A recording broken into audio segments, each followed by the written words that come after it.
Dear students, a very good evening to you. This is a special video on popular demand on the story All Summer in a Day by Ray Douglas Bradbury. Actually, I made a Zoom video, but that Zoom video begins from the middle of the story. The first part was done in some classes, but some students could not get hold of it. So there has been a demand, a request asking me to help them out. So I will make this video, one or two videos, from the first part till where the Zoom classes started. Also I shall re-upload or give you a link of the Zoom classes also, so that you have a lot of clarity about it.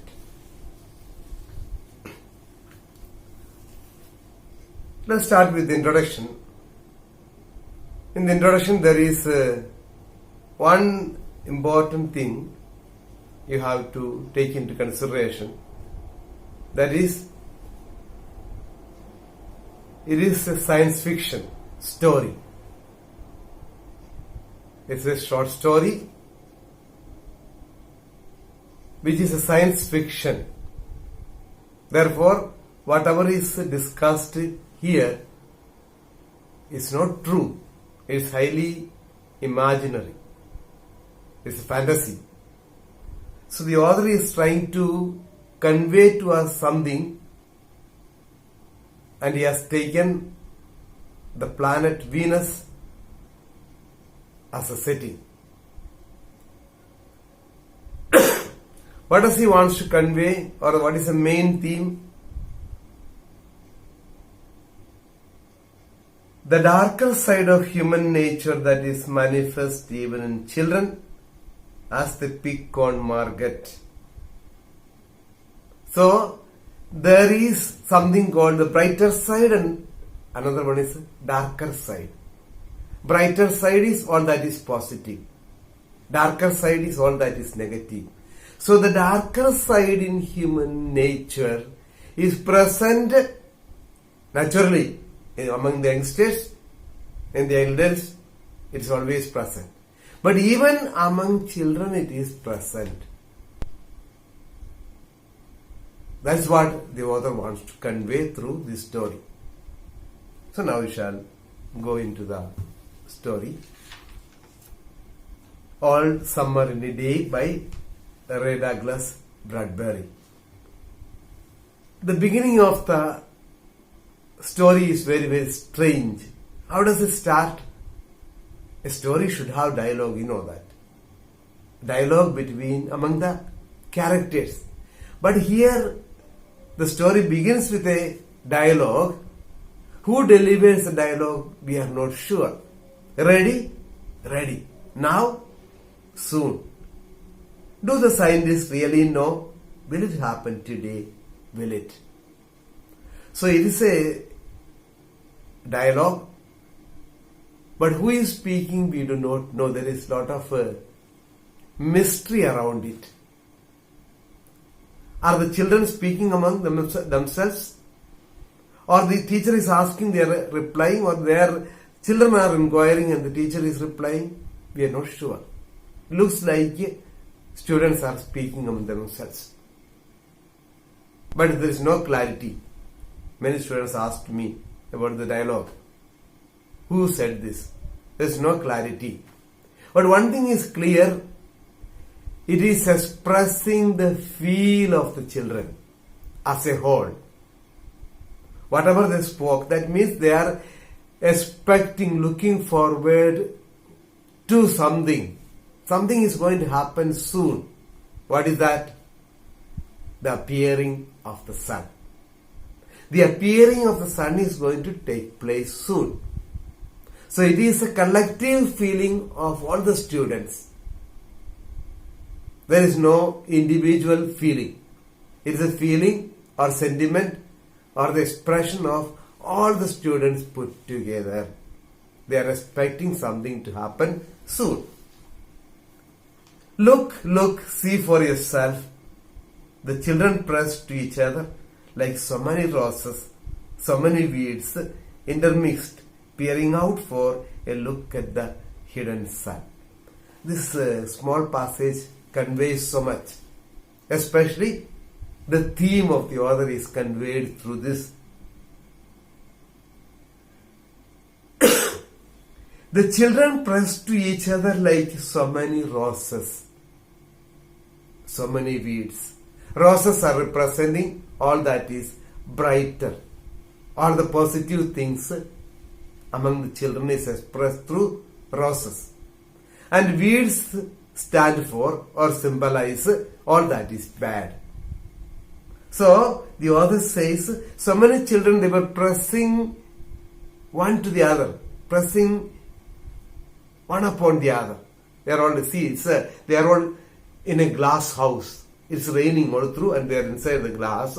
So through the glass they are trying to look outside. So they were all coming together, and the children, some were good, some were bad.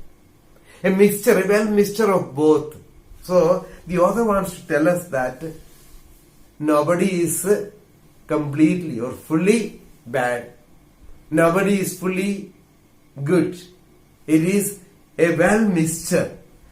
Intermixed, good and bad intermixed. Some were good, some were bad. There are good things present in children, there are also bad things. So the darker side is already present among the children.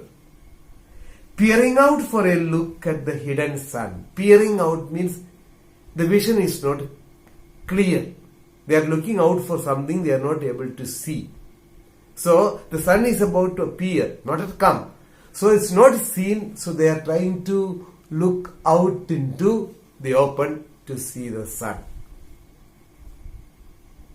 It rained. Now the author is coming to a setting. He starts with a mysterious dialogue. Now the author comes to a setting. What is the setting? It had been raining for several years. Thousands upon thousands of days compounded and filled from one end to the other with rain. With the drum and gush of water. With the sweet crystal fall of showers. And the concussion of storms so heavy, they were tidal waves all over the island. So it has been raining continuously with a lot of noise and tremor. And they have developed into something like a tidal wave.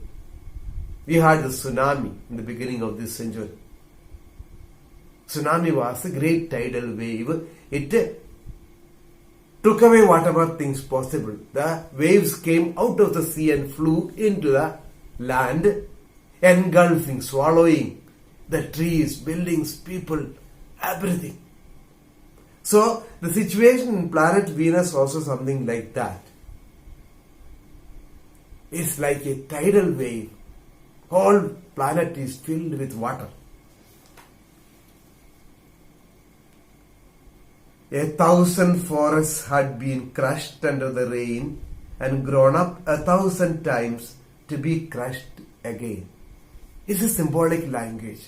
The author uses lot of symbolisms in the story. So, when he says 1,000 forests had been crushed under the rain and grown up 1,000 times to be crushed again.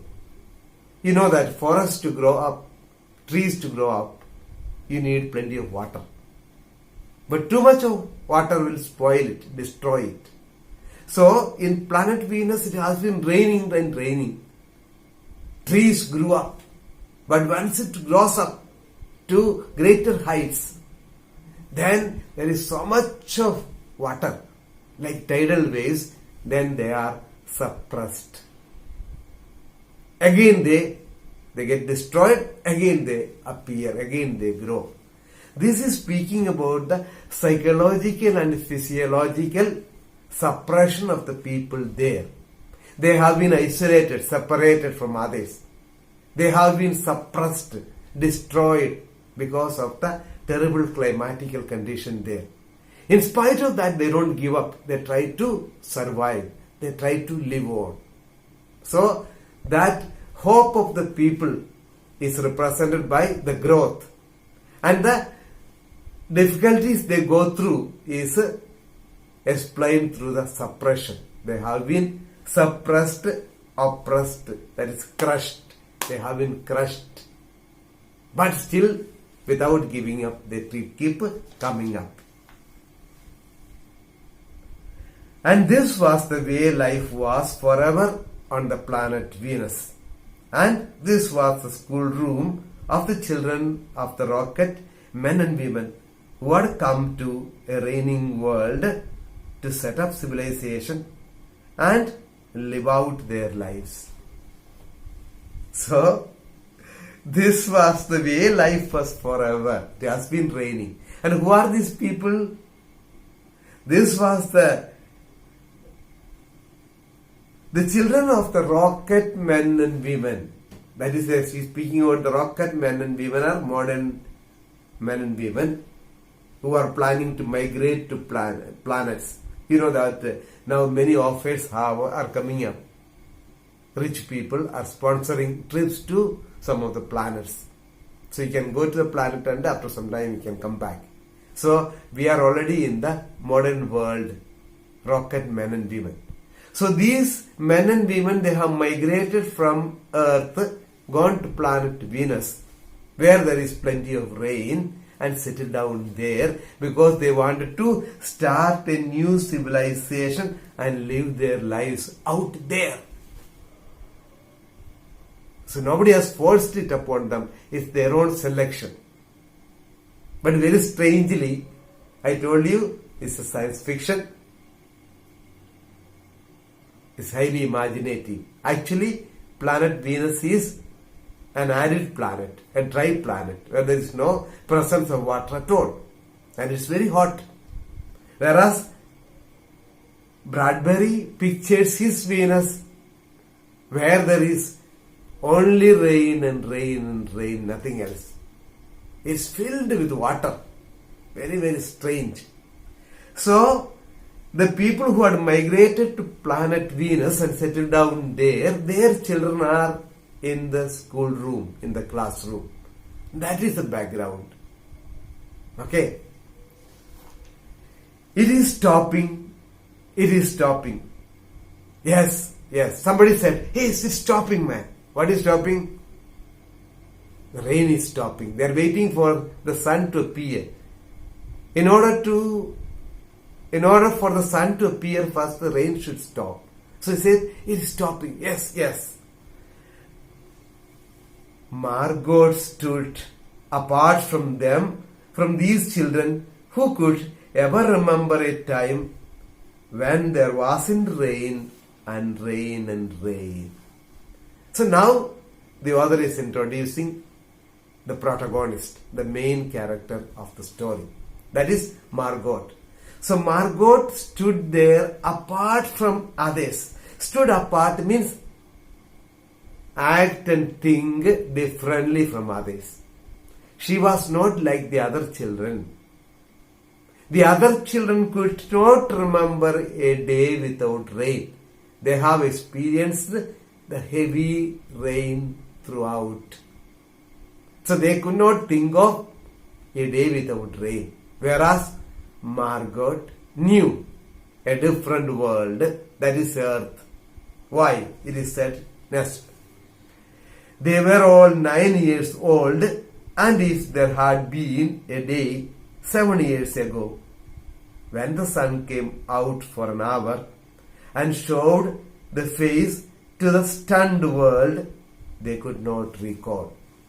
As it stands, the sun appears once in 7 years, only for an hour. So, it must have happened 7 years ago. These children are now 9 years old. That means they saw the sun 7 years ago. If they are able to remember, some may not even remember.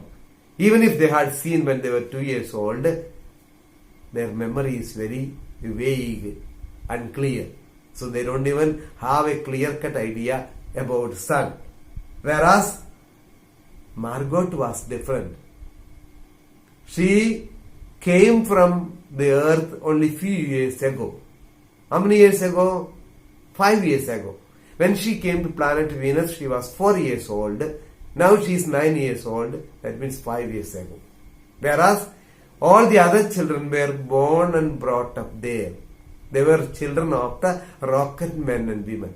Margot was the only one different. Therefore, she stood apart. Okay? We shall see the rest in the next class.